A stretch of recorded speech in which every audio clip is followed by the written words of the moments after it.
mix. Fans on their feet. 2 laps to go at Texas. Green flag.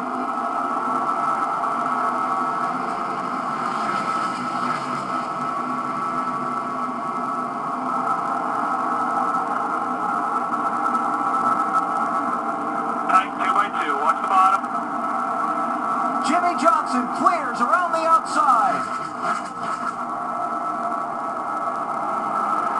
That's Carl Edwards' car that's smoking back in the pack.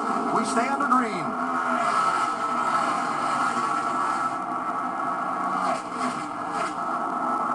White flag. We are on the last lap. Jimmie Johnson getting away. Ken Keselowski hauled off Kyle Busch for second place.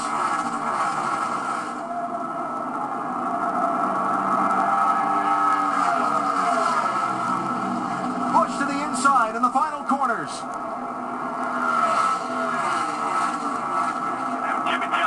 It's going to be Keselowski finishing second behind his rival for the championship. Back-to-back wins for the 5-time champ. Jimmie Johnson scores in Texas.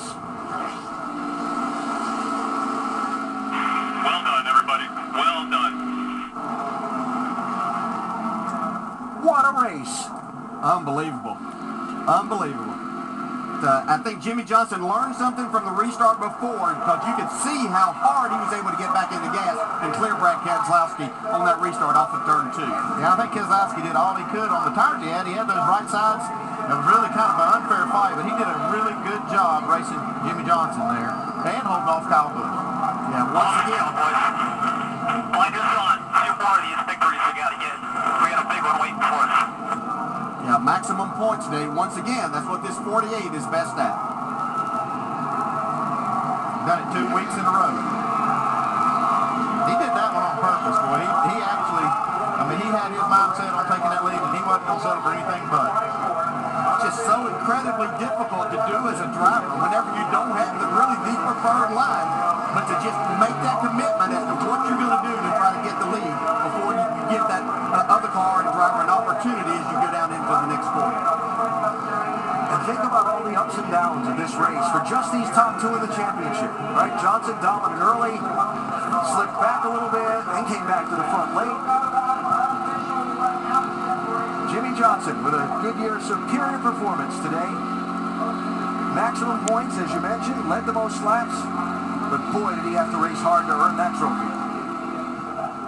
That's something Jimmie Johnson's not afraid to do. You know, there's a lot of times we don't talk about sometimes just how tough he is inside that race car when the situation becomes even more difficult, and he takes advantage and makes it happen. But you got to give this man a lot of credit too, right there. Dave Burns, he drove a great race. He drove it real hard. Brad, describe those final laps and finishing second tonight. Man, I thought I had it, but we kept getting all of them yellows and just kept giving them more shots. And I knew I wasn't going to be able to execute every restart, and Jimmie did a great job on the last one. And I had to choose between wrecking him and winning the race, and didn't seem right to wreck him. So ran him hard, and we're going to keep him honest. And I know if we keep running like this, that we won't be beat. This is how NASCAR racing's supposed to be, Alan. Just tremendous. And the final restart with Johnson and Keselowski. And it looks like the back end of this 2 car just wiggles a little bit. Yeah, great anticipation by Jimmie Johnson. Yeah, he beats Brad to the line just barely, but you don't really, they don't call it that close. That was just a great restart for the 48. And then when he went into turn 1 and 2, he just hung it on the outside and ran around and made it stick. Yeah, you can see he got down there and kind of crowded Brad just a little bit more than what he had been the time before, and I think that was the real key. And so with another maximum points day for Jimmie Johnson, Brad Keselowski, believe it or not, finds himself with his largest deficit of the chase. 7 points. 2 races to go. Eliminated from the championship, Kevin Harvick and Dale Earnhardt Jr. Anyone 97 points or more back is out of mathematical contention for the title. Well, Kyle Busch was right in there till the end, Vince. A nice rally for the 18. Was indeed. He's had a good